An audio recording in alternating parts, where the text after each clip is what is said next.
오늘 말씀 지난 시간에 이어서 우리가 지난 시간에 5절에서 11절까지 보면서 하나님 앞에서 우리 사람은 두 가지 종류의 원리가 있다고 살펴보았어요. 두 가지 종류의 원리. 하나는 어디에 육신에 속한 사람, 하나는 영에 속한 사람. 성령에 속한 사람과 육신에 속한 사람.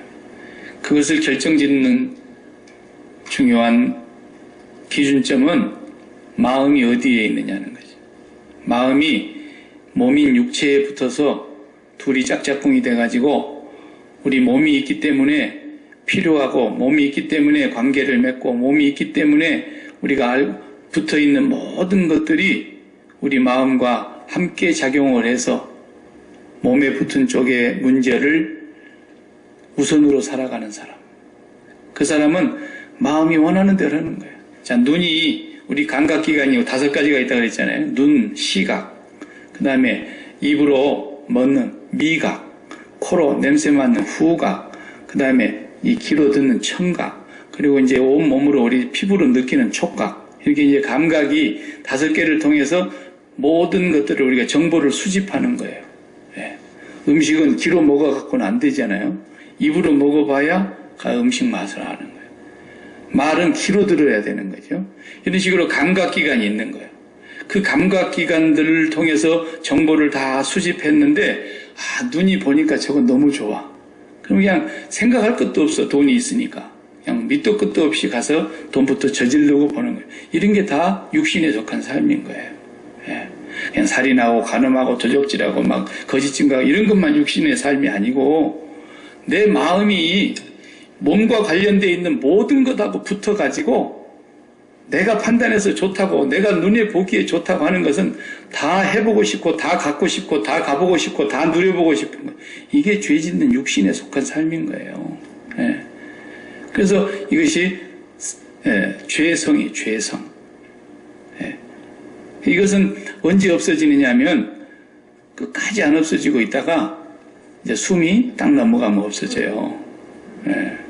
병원에서 의사 선생님이 몇 월 며칠 몇 시 아무개 씨가 별세했습니다. 사망 선고를 내리잖아요, 의사가. 그러면 이제 그 정욕이 다 없어지는 거예요. 왜? 몸이 죽었으니까. 이 몸이 살아있는 동안에는 몸과 관련 맺고 있는 것들이 끊임없이 우리의 마음을 유혹을 하는 거죠. 그러니까 마음이 하늘로 못 올라가고 항상 땅에 속한 소로 내려와 버리는 거예요. 이게 육신에 속한 삶인데 우리가 그런 성정으로 몸을 갖고 있지만 그래도 육신에게 져서 육신대로 살면 안 된다고 오늘 지금 말씀하시고 계세요. 12절에 그랬죠? 네. 우리가 빚진 자로 돼. 그 말은 우리가 죄성을 갖고 그렇게 죄의 유혹을 받고 살아가는 그런 존재이지만 그런 뜻인데 육신대로 그렇다고 해서 살면 안 된다는 거예요. 육신에게 져가지고 육신대로 살면 안 된다는 거예요. 왜? 우리 하나님 자녀니까. 그 다음에 13절도 읽어보세요. 너희가 육신대로 살면 반드시 어딘다 했어요? 죽는다는 거예요. 반드시 정령 죽는다 그랬어요. 옛날 영어로는 you shall die. 근데 이제 요즘에 새 번역으로 하는 것은 you will die. 이렇게 이제 번역을 하는데, 본래 하나님 말씀하셨을 때는 정령 반드시 죽는다라는 거예요. 네. 그러니까 그 육신인 대로 살면 죽게 돼 있어요. 그 사람은 하나님의 사람, 하나님의 자녀 아니에요. 네. 그래서 이제 우리는 하나님의 자녀이기 때문에 육신에게 져가지고 막 갈등을 하는 거죠. 그죠? 마음이 막 예수를 믿기 전에는 없었던 갈등이 하나 더 생긴 거예요, 지금. 예수 믿기 전에 우리가, 저 밖에 있는 사람들이 오늘 주일인데 교회 안 나가서 내가 안 되는데, 이렇게 생각하는 사람 누가 있어요? 아무도 그렇게 생각 안 해요. 성령이 없는 사람들이니까. 하나님 자녀가 아니니까. 그러나 이제 성령이 오셔서 하나님 자녀된 사람들은 새로운 고민 하나가 생겼어요. 안 믿었으면 더 나을 뻔했네, 그러면. 그게 아니죠. 엄청난 영광과 축복이 주어지면서 동시에 우리 마음속에 새로운 고민, 새로운 갈등, 새로운 범민이 생기기 시작하는 것이 바로 우리가 육신을 갖고 있는 관계로 육체의 이 관습을 쉽게 못 벗어버린다 이 말이에요. 예. 자녀들 우리가 육신 갖고 있으니까 자녀하고 관계 맺고 있죠. 예. 그렇지만 이제 그런 것이 다 죽어져야 돼요. 죽어져야 돼요. 계속 죽는 거죠. 한 번 죽어갖고 해결되면 얼마나 좋겠어요. 와, 성령이 한번 딱 우리 몸에 오셨는데 성령이 오고 나고 난 뒤니까 자녀에 대해서 다 죽어져 버리더라.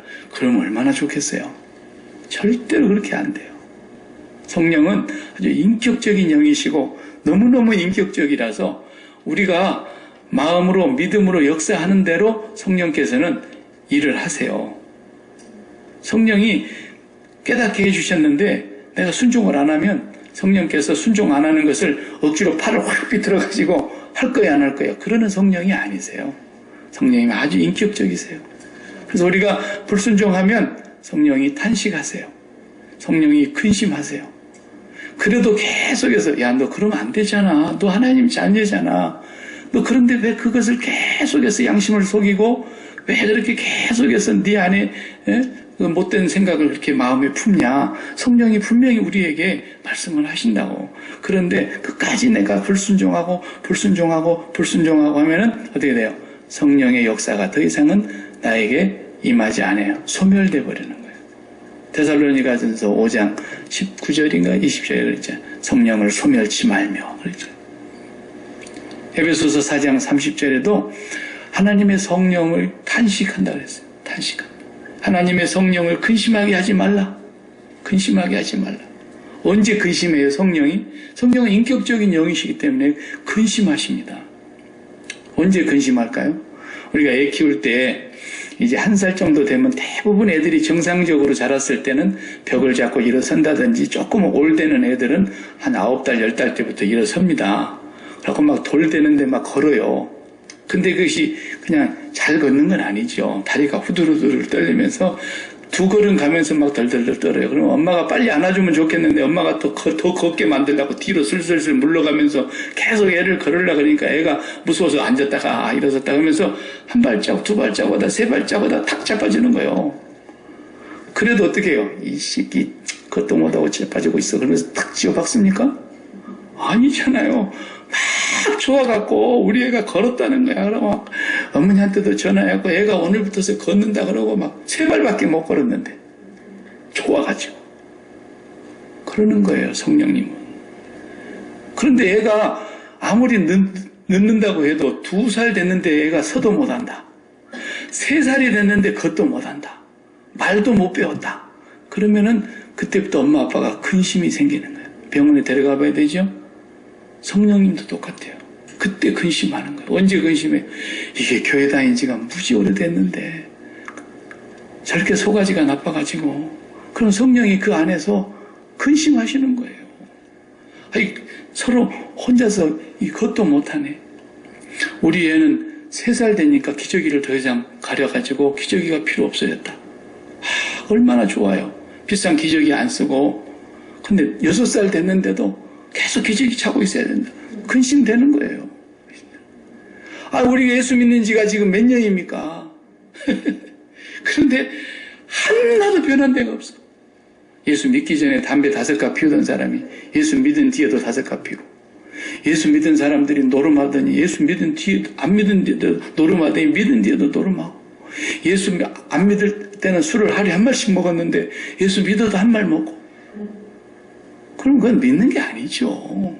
그냥 교회 다니는 거죠. 종교생활 하는 거죠. 절대로 예수 믿는 게 아니에요. 그렇게 하면은 성령이 분명히 그 사람에게 하나님 말씀 들을 때마다, 하나님은 말씀이시기 때문에, 말씀이 육신으로 오신 분도 말씀이시고 예수님도 말씀이시고 그 말씀의 영이신 성령이 검으로, 말씀의 검으로 우리에게 말씀을 하신단 말이에요. 그러면은 내가 이제 이러면 안 되지. 내가 예수 믿을 때는 이렇게 하면 안 되지. 예수 안 믿었을 때야 내가 그런 것도 하고 저런 것도 하고 먹지 못할 것도 먹고 가지 말아야 될 것도 가고 그랬지만 내가 예수 믿고 성령을 모시고 사는 거룩한 성전인데, 그러면서 성령의 그 가르침과 성령의 깨우치심, 경고하심, 성령의 권면하심, 성령의 인도하심을 따라서 살아가는 사람이 누구라세요? 오늘 보면 읽어보세요. 14절. 무릇 하나님의 영으로 인도함을 받는 사람은 곧 하나님의 아들. 그래요. 그 성령이 인도하는 대로 따라가는 사람이 하나님의 자녀인 거예요. 예. 그렇다고 뭐 항상 언제나 100점으로 그냥 한 번도 어김이 없이 따라가는 사람 없겠죠. 없죠. 그렇지만 하나님의 자녀이기 때문에 계속해서 고민하고 계속해서 갈등하면서 내가 오늘 또 넘어지지 않기 위해서 그래서 주님 십자가 바라보고 주님과 함께 내가 죽은 자라는 걸 확인하고 죽었음을 시인하고 그러면서 계속 성령의 인도를 따라서 살아가는 거예요. 아무리 성령이 충만해도 성령이 해주시지를 않아요. 오늘 성경을 보세요. 주어와 동사가 어떻게 나와 있는가? 13절 다시 보세요. 너희가 그래서 주어잖아요. 그죠? 너희가 주어예요. 육신대로 살면 네가 육신대로 살면 반드시 너는 죽어. 저주받는다는 거예요. 그러나 영으로서 성령으로 몸의 행실을 죽이면 살리니 여기에 성령이 나와요. 그러니까 분명히 주어는 나예요. 내가 죽여야 돼요. 그런데 누구의 도우심으로? 성령의 도우심으로 몸의 행실을 죽이면 살리니. 성령이 왜 와 계시겠어요?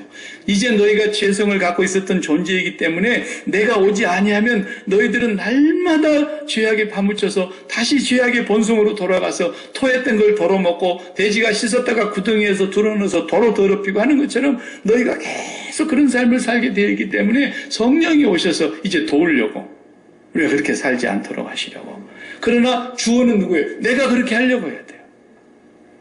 오늘 제가 이제 뭐 물건들을 이렇게 정리하다 보니까 박스에 옛날에 이렇게 있었던 것들 다 꺼내 보니까 우리 세문안 미안합니다. 항상 내가 오늘 세문안 사진을 하도 많이 봐가지고 여기 오기 전에 10년 전에 그러니까 우리 소망교회가 야끼마에 있는 백인 가족에 입양되어 온 한인 자녀들을 초청해가지고 이제 그 위로회 하고 격려한 사진이 한 묶음이 나왔어요. 그래서 제가 그걸 쭉 보았죠.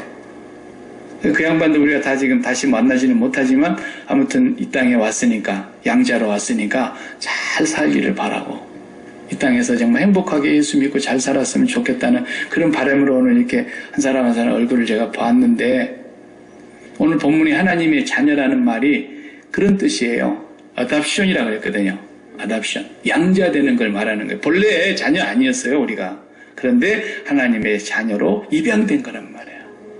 여기 말하는 이 자녀라는 뜻은. 그러니까 하나님의 자녀로 입양되는 사람들, 한국에서 태어났는데 여러 가지 이유와 여러 가지 형편 때문에 거기서 뭐 홀트 아동복지회를 통했든 어떻게 했든 간에 미국의 백인 가족으로 입양해 왔어요. 그러면은 미국에 기양해 왔으니까 어떻게 해야 돼요?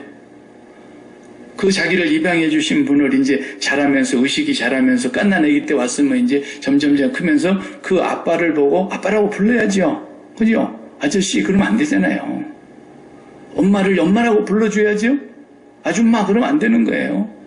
야 입양했으니까 아빠, 엄마 이렇게 불러야 돼요. 그리고 미국에 기형이 왔으니까 미국 문화도 이제 배워야 되고 얼굴도 색깔도 다 다르지만 학교 가서 또 좀 천대도 받기도 하고 원숭이 왔나 보기도 하고 그러죠. 옛날에는 그랬다잖아요. 그러더라도 열심히 공부해가지고 부모님 밑에서 잘 공부해서 또 직장도 가지고 결혼도 하고 가정을 이루고 살고 또 18살 되면 너 이제 독립해라 그러면 독립해서 일하면서 또 공부하고 그래가지고 이 땅에 얼마나 잘 적응하면 좋습니까? 그래 잘 적응한 사람들이 가끔 고국에 혹시 내 뿌리가 있나 싶어가지고 엄마 찾아 산말려 가잖아요. 네, 잘 적응했기 때문에. 우리 똑같은 거예요. 우리가 하나님의 본래 자녀 아니었어요. 근데 우리 천국에 입양된 거거든요. 하나님 자녀로. 양자된 거란 말이에요. 그러니까 양자된 우리가 하나님의 나라에 그 잘 적응하면서 하나님의 말씀에 잘 적응하면서 이 세상을 살아갈 때 얼마나 하나님께서 우리를 기뻐하시겠어요. 네. 그 오늘 본문에 보면은 그런 말씀인 거예요. 전부가 다.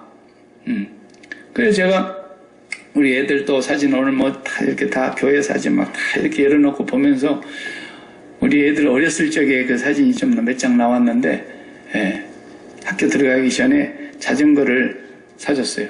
셋이서 막 자전거를 타고 다니는데 자전거를 이제 배워줬더니 얼마나 비비고 다니는지 뭐 그냥 하루 종일 자전거를 타고 다닐 정도로 좋아하더라고. 처음에 가르칠 때 뒤에서 이렇게 잡아주잖아요. 탁 잡아줘. 걱정하지 마. 아빠가 꽉 잡고 있으니까 넘어가려면 내가 꽉 잡아버리니까. 그리고 싹 이렇게 따라다니는 거야. 막 따라다니는 거야. 그러다가 조금 놔줬다가 또 잡아주려고 하면 탁 잡아주고 또 잡아주려고 하면 탁 잡아주고 어떤 때는 그냥 꼭 잡고 가고 있는 것처럼 그러고 있는데 지 혼자 한참 가고 있는 거야. 그러면서 이제 균형 잡고 그러다가 이제 완전히 안 넘어지고 타는 거예요. 성령님이 그러려고 오신 거예요. 그죠? 네. 넘어졌다고 그냥 막 이 병신 그것도 못하냐고 그러지 않아요. 넘어져도 괜찮은 거야. 무릎팍도 깨지면서 그렇게 배우는 거야. 그래가지고 잘 타게 해가지고 결국 누가 타는 거예요? 아버지가 타는 게 아니에요. 지가 타는 거예요. 몸의 행실을 누가 죽이는 거예요? 내가 죽여야 돼요. 내가. 누구의 도우심으로? 아빠의 도움으로 자전거 타듯이 성령님의 도우심으로. 우리 안에 와 계시는 성령님은 한순간도 나를 떠나지 않으시고 나의 신음소리도 다 알고 계세요. 제가 뭐라고 기도하는지 하나님은 우리가 말할 수 없는 그런 어려움 속에서 기도할 때에 잘못 구할지라도 성령님은 하나님 앞에 탄식하심으로 우리의 기도를 도우신다 그랬어요. 이제 우리 뒤에 그 나와요. 다음 시간에. 기도도 하나님 도와주죠. 결국은 죽이는 건 내가 죽여야 됩니다. 날마다 사도 바울처럼 나는 날마다 죽는다 그랬습니다. 이것이 우리가 해야 될 일인 겁니다. 그렇지 않으면 절대로 우리의 이 죄성은 한순간도 가만히 있질 않아요. 여보, 우리 저거 한번 가볼까? 여보, 우리 한번 저거 살까? 여보, 우리 저거 한번 해볼까? 여보, 우리 저거 한번 먹어볼까? 저거 한번 입어볼까? 전부가 다 우리 눈에 들어오고 귀에 들어오고 다 들어오는 것으로 아무 생각 없이 즉흥적으로 생각나는 대로 감정적으로 그냥 그렇게 순응하면서 살아가 버리는 삶은 안 되는 거예요. 네. 그것은 육신에 속한 삶인 거예요. 반드시 성령님께 우리가 기도하고 성령님의 도우심을 의지하여 하나님께 기도함으로 우리가 그거 없어도 그까지 있으나 마나지 뭐 그거에 내가 뭐 굶주린 사람도 아니고 그것 때문에 내가 인생 사는 것도 아니고 그것이 내 인생의 어떤 목표도 아니고 그것 때문에 내가 뭐 자랑할 만한 것이 그런 것도 아니고 나는 있어도 없어도 다 그만한데 예, 그래도 하나님이 주시면 갖는 거지 뭐. 예. 근데 반대로 아무개가 집사가 이번에 차를 너무 좋은 차를 타고 왔는데 나도 속이 상해서 안 되겠어. 차 바꿔야지. 그건 안 된다라는 거야. 그런 건. 예, 그건 정말 예수님과 상관이 없고 하나님의 뜻과는 상관이 없는 거예요. 우리가 존차 탈 수 있어요. 존차 타는 것이 나쁜 겁니까? 존차 타는 사람은 그만큼 또 국가에 이바지하는 거죠. 세금 많이 내서. 예, 탈 만한 능력이 있으면 또 타는 거고. 그렇지만은 나를 자동차를 비싼 자동차 좋은 외제 자동차 가운데서도 최고 하이 클래스를 타면서 그것을 타는 나 그게 자기인 줄 알고 더 많이 가진 너가 있어야 내가 있다 그랬잖아요. 그런 것으로 나를 과시하려고 하는 삶은 전부가 다 육신에 속한 삶이에요. 우리는 그런 게 없어도 우리 주님은 여우도 굴이 있고 여우도 자기 집이 있고 공중에 사는 새도 자기 집이 있지만 나는 집이 없어. 머리 둘 곳이 없어. 그래도 주님은 집을 마련 안 하셨어요. 왜? 아버지가 조물주께서 나의 아버지이시니까. 이 세상에도 우리 애가 이제 직장을 가야 되는데 조금 있으면 그래도 자기 아버지가 괜찮은 조그만 회사라도 하나 갖고 운영을 하고 있는 애들은 그것을 물려받으려고 하는 애들은요 걱정이 하나 없는 거예요. 우리 아버지가 공부만 끝내라 내 회사를 물려줄 테니까 그런 자녀들은 걱정 하나 없이 공부도 잘 안 하네요. 공부도 잘 안 해요. 왜? 아버지가 물려준다니까. 아버지가 갖고 있는 거 그거 물려준다니까. 아니 그런 시시콜콜한 거 하나 물려준다 그래도 자식들이 걱정을 안 하는데 예수 믿는다는 사람들이 막 걱정하고 막 잠을 이루지 못하고 눈은 토끼 눈을 해가지고 있고 심장은 그냥 팍팍 물어뜯어갖고 그냥 개가 그냥 구두짝 운동화 다 찢어놓은 것처럼 그냥 심장이 다 찢어져가지고 걱정은 심하고 있는 사람 어떤 사람이에요? 아버지 없는 사람이에요. 아버지가 누군지를 모르는 거예요. 그래도 저는 그래도 참 우리 친아버지도 조물주이시고 장인어른도 조물주이시고 그래서 저는 참 걱정이 없어요. 예. 얼마나 우리 아버지가 크신 분인데 우리가 무슨 노후 걱정을 하냐고요. 노후 걱정할 게 뭐가 있어요? 걱정할 게 아무것도 없어요. 아무 걱정할 게 없어요. 그게 우리 아버지가 조물주라는 것이 믿어지게 하시는 분이 바로 성령님이세요. 우리 애들이 매일 아침에 일어날 때마다 저하고 얼굴을 마주치면은 나는 당신이 내 아버지인 것을 믿습니다. 그런 애가 하나도 없어요. 그런 애는 병원 데려가 봐야 돼요.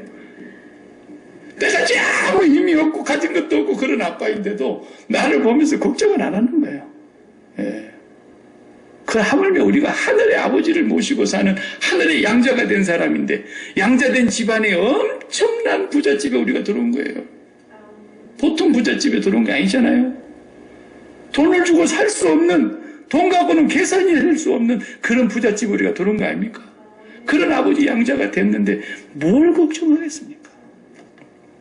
하나님 그때그때마다 감당할 수 있는 믿음과 힘을, 지혜를 주시고 감당치 못할 일을 만날 때는 피할 길을 주시고 또 하나님이 우리에게 필요한 것이면 그걸 거쳐가게 하시고 단련시키시고. 제가 학교 다닐 때 제일 좋아했던 제 개인적인 성경 구절이 욥기 23장 10절이었는데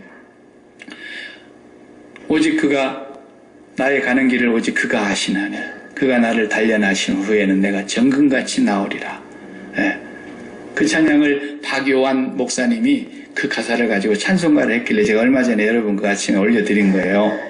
그 박요한 목사님은 홀트 아동복지회에서 자기 엄마가 누군지도 모르고 아빠가 누군지도 모르고 길가에 버려진 아이를 홀트를 통해서 입양을 시켜가지고 한국에서 입양을 했어요. 거기는 미국 온 게 아니고. 그래가지고 중학교 때까지 그걸 비밀로 하고 완전히 자기 아들인 것처럼. 그래서 엄마가 다른 데를 멀리 이사 가가지고 아무도 자기를 알지 못하는 곳에서 혹시라도 이 아이가 입양됐다는 걸 알게 될까 봐서 그러던 어느 날 이 아이에게 사실을 얘기해 주기로 했던 거예요. 이 아이가 얼마나 충격을 받았겠어요. 예. 그리고 막 얼마나 막 삐뚤어졌겠어요. 사춘기 때. 그런데 그 엄마가 끝까지 아이를 붙들고 기다려주고 기도해주고 그 마음을 품어주고 하는 가운데서 이 사람이 목사가 된 거예요. 신학교 가서. 아주 훌륭한 가수였어요. 근데 이제 목회자가 돼서 찬양하는 가수로 그렇게 변신하는데 입양된 사람들이 자기가 상상할 수도 없는 부잣집에 들어가서 살고 있는데 어느 날 자기가 입양됐다고 하는 것을 알면 우리 드라마에 그런 거 가끔 나오지 않습니까? 예. 또 산부인과에서 바뀌어가지고 예? 엄청나게 부잣집 딸이 가난한 집으로 가버리고 가난한 집에 있는 딸이 부잣집 산부인과에서 잘못 봐갖고 간호사가 바뀌는 바람에 그만 애가 막 엉뚱한 집으로 가서 너무 잘 살고 있다가 말년에 이제 그것도 부모 찾기 뭐 이렇게 나도 드라마 하나 쓰라고 얼마든지 쓰겠어 그런 거예요. 근데 정말 우리는 보통 집에 들어온 게 아니에요. 보통 집안에. 근데 그걸 성령이 계속 깨닫게 해주시는 거예요. 세월이 흐르면 흐를수록 내가 십자가의 그 은혜를 붙들고 내가 그리스도와 함께 세상에 대하여 죽은 걸 깨닫고 날마다 성령의 도우심을 따라서 그 감동하심과 인도하심과 가르치심을 따라서 순종하고 가다 보면은 하나님 아버지를 더 깊이 알게 되고 하나님 아버지로 말미암는 나에게 주신 영광이 얼마나 큰가를 알게 되면서 더 귀한 존재로 하나님 앞에 살게 되는 거죠. 그러니까 오늘 그 다음 말씀도 읽어봅시다. 15절 다 같이 너희는 다시 무서워하는 종의 영을 받지 아니하고 양자의 영을 받았으므로 우리가 아빠 아버지라고 부르짖느니라. 예. 이 본문에 그대로 번역을 했어요. 아람어에는 아빠라는 말이 우리가 본래 좀 매운 고추와 고추장을 많이 먹어갖고 우리가 발음이 좀 세지요. 악센트가 있죠. 우리 한국 사람이 본래 아바야 아바. 예. 아빠 우리는 그렇게 하죠. 근데 그쪽에는 아바 그래요. 똑같은 말이에요. 하나님을 아빠 이렇게 부르게 했다라는 거예요. 이건요 우리는 그런 세대를 살았기 때문에 그런 경험을 했기 때문에 그렇지만 유대인들에게는 충격적인 얘기예요. 유대인들은 하나님을 아빠라고 말하면 그냥 저주받는 줄 알았어요. 그래가지고 이 성경을 필사하던 서기관들이 이렇게 성경을 써나가다가 여호와라는 말이 그 원어 성경, 히브리 성경에는 야훼인데 야훼라는 말이 나오면은 그 첫 글자가 이 요미야. 이 글자 하나가 나오면은 펜을 놓고 가서 목욕을 해야 돼. 내가 어찌 감히 하나님의 이름을 기록을 하겠냐는 거예요, 죄인이. 그 목욕하고 와가지고 하나님의 이름을 기록을 못하고 야훼라는 말을 그대로 쓰지를 못하고 아도나이라고 바꿔서 썼어요. 로드, 주라고 바꿨었단 말이에요, 주로. 여호와라는 말을. 야훼 하나님이라는 그 본명을 그 출애굽 시대에 이스라엘 백성들을 인도했던 모세에게 누가 보내서 왔다 그럴까요? 그러니까 스스로 계신 분이 보내서 왔다 그래라. 그 스스로 계신 분이라는 그 말을 그들은 감히 쓰지를 못했다 이 말이에요. 그래서 아도나이, 주님이라고 쓸 수밖에 없었던 거예요. 그런데 이 세상에 오셔서 그 전지전능하신 창조주 하나님을 아빠 이렇게 부른 사람이 있었는데 처음으로 부른 사람이 예수님인 거예요. 아버지요. 그러면서 우리에게 주기도문 가르쳐줄 때 여호와 하나님 이렇게 하지 않고 하늘에 계신 우리 아빠 이랬다니까요. 그러니까 이 주기도문은 유대인들은 흉내도 못 내는 거예요. 나는 우리 애들이 그냥 50살 먹어도 나를 보고 아빠 그랬으면 좋겠어요. 괜히 며느리 하나 들어와가지고 아버님 그러면요 그 멀어. 그 거리가 굉장히 멀어요. 그렇게 1년에 몇 번 못 들어보는 거예요. 그건. 아버님 그러면은 야야 쓸데없는 소리 하지 말고 아빠 그래 아빠. 응? 아빠 엄마 이렇게. 하나님이 그러셨다니까요. 아빠 그렇게 친밀한 그런 분이에요. 하나님이. 우리가 그래서 기도할 때도 여러분이 습관이 이제 안 돼서 거룩하시고 자비로우시고 은혜가 풍성하시고 그러니까 이치현애가 하나님은 숨바꼭질을 잘 하시는가 보다. 이치현애의 귀에는 걸어가시고 잡으러 가시고 걸어가시고 잡으러 가시고 그런 줄로 하나님 숨바꼭질 하시나 그랬다는잖아요. 우리는 길 가다가도 그냥 아빠 제가 오늘 마음이 이렇습니다. 이렇게 얘기하라는 거예요. 아빠, 오늘 제가 아빠에게 잘못했습니다. 오늘 내가 품지 말아야 될 생각을 했습니다. 아빠에게 물어보지도 않고 내 마음대로 결정했습니다. 이렇게 하라는 거예요. 성경은. 근데 뭐 괜히 우리에게 이조 시대부터 내려오는 그 아주 그냥 그 고매한 인격과 그 양반들의 그 아주 그 굉장한 그런 풍습이 우리가 몸에 배가지고 아주 하나님은 그냥 거룩하시고 맨날 그런 줄로 아니까 기도도 잘 못해. 기도도 그러지 마요. 자녀들이 아빠에게 와갖고 엄마에게 와갖고 엄마 나 머리가 좀 아파 그런 것처럼 몸이 아프면 아빠 제 여기가 좀 아파요 이러라는 거예요. 그 우리 마음에 있는 모든 것을 구하기도 전에도 알고 계시는 하나님이시고 우리가 뭐가 필요한 것이며 우리에게 뭐가 가장 좋은 것인가를 다 알고 계시는 그 아버지 앞에서 우리가 항상 오늘 15절의 말씀대로 너희는 양자의 영을 받았으니까 하나님의 양자의 자녀가 되었으니까 이제는 아빠라고 기도해라는 거예요. 얼마나 우리 자녀들이 하나님 앞에 큰 은혜를 받았는지를 알아야 됩니다. 그 다음 말씀 16절 읽어볼까요? 성령이 친히 우리의 영과 더불어 우리가 하나님의 자녀인 것을 증거하시나니. 그렇습니다. 성령이 증언해 주신다잖아요. 너는 하나님의 자녀야. 넌 하나님의 양자야. 이러면서 증언을 해주시는데 그러면 17절에 자녀이면 또한 상속자 곧 하나님의 상속자요 그리스도와 함께한 상속자니 우리가 그와 함께 영광을 받기 위하여 고난도 함께 받아야 할 것이니라. 아멘. 예. 우리가 이제 양자 됐으니까 그 집에 가서 어떻게 되는 거예요? 재산을 다 상속받는 거예요. 양자예요. 진짜로. 재산 전체 상속받아요. 예.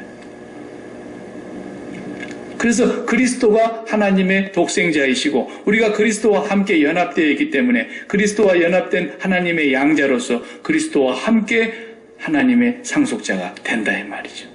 하나님의 상속자. 그러므로 고난도 받아야 된다. 영광을 얻기 위하여 고난도 받아야 된다. 여기서 고난은 어떤 고난을 말하느냐 하면 환경적인 고난을 말하는 것보다도 막 어려운 환경에 막 쪼들리고 시달리고 핍박당하고 박해받고 그것도 고난은 고난이죠. 시련이죠. 그러나 여기서 말하는 그 고난의 의미는 그 부분보다도 어떤 의미로 더 큰 의미가 강하냐면 몸의 행실을 죽이는 고난, 내적인 고난, 이 부분이 더 강한 거예요. 예수를 믿고 나면 우리가 죄악된 본성 때문에 계속해서 공격을 받고 있는데 사단에게 육신의 정욕으로 안목의 정욕으로 이생의 자랑으로 이 세상의 모든 눈에 보이기에 좋은 것들로 끝없이 공격을 받고 있는데 그것을 우리가 죽이는 고난, 이것을 사도 바울은 갈라디아서 1장 24절에 말하랬어요. 그리스도의 남은 고난을 내 육체에 채우노라 그랬어요. 그 말이 그 말인 거예요.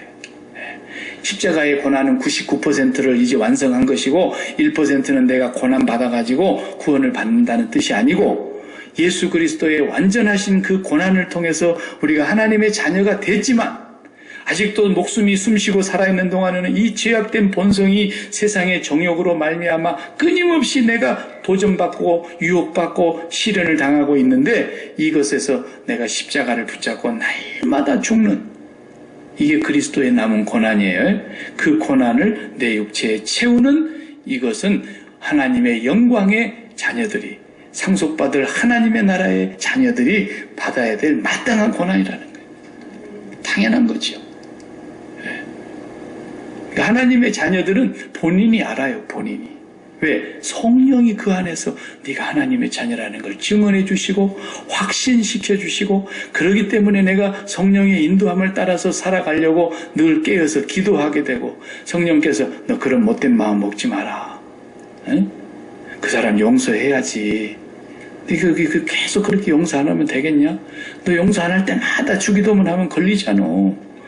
우리가 우리에게 죄 지은 자를 용서해 준 것처럼 우리 죄도 용서해 주십시오. 그럴 때마다 너 양심이 찔리지 않아? 그 성령이 계속 우리한테 그렇게 말씀하시는데 끝까지 용서 안 해봐요. 그러면 어떻게 되는 거예요? 내 신앙에 자유가 없고 내 마음에 기쁨이 없고 내 마음이 하나님과 밀접한 관계가 이루어지지 않는단 말이에요. 늘 그것 때문에 마음이 불편해. 그래서 내가 먼저 손 내밀고 그냥 용서해버렸더니 너무너무 편안한 거야. 마음이 막 하늘로 날아갈 것 같은 거야. 어떤 사람은 또 자기만 아는 죄가 있어요.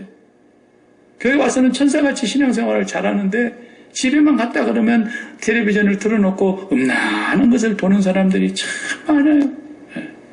그런 것에 빠져가지고 그냥 어찌할 줄을 몰라요. 근데 그 사람이 교회 와가지고는 저같이 넥타이 메고 기름 바르고 향수 뿌리고 하고 있으니까 깨끗해 보이지만은 자기가 하나님 앞에 기도할 때마다 그것이 자기를 멱살을 꽉 잡고 있는데 뭐. 야, 네가 하나님 믿는다고 야 웃기지 말아요. 이 가증한 놈아 말이야. 어? 계속 사탄이 공격하지요. 성령이 우리에게 근심하시죠. 그것을 하나님 앞에서 아빠에게 솔직히 고백해야 된다. 아빠, 내가 오늘 또 이 유혹을 받고 있습니다.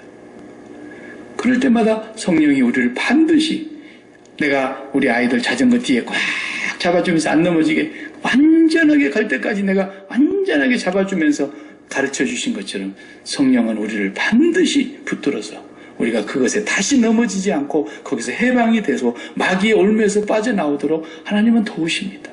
왜? 하나님의 자녀니까. 그리고 그 아이가 걷다가 넘어지면은 넘어져도 또 잘 걸을 것이라고 계속 기도하면서 3걸음 걸었는데도 그렇게 좋아하는데 4걸음 걸으면 막 얼마나 좋아하는데 넘어졌다고 쥐어박는 엄마가 어디 있어요?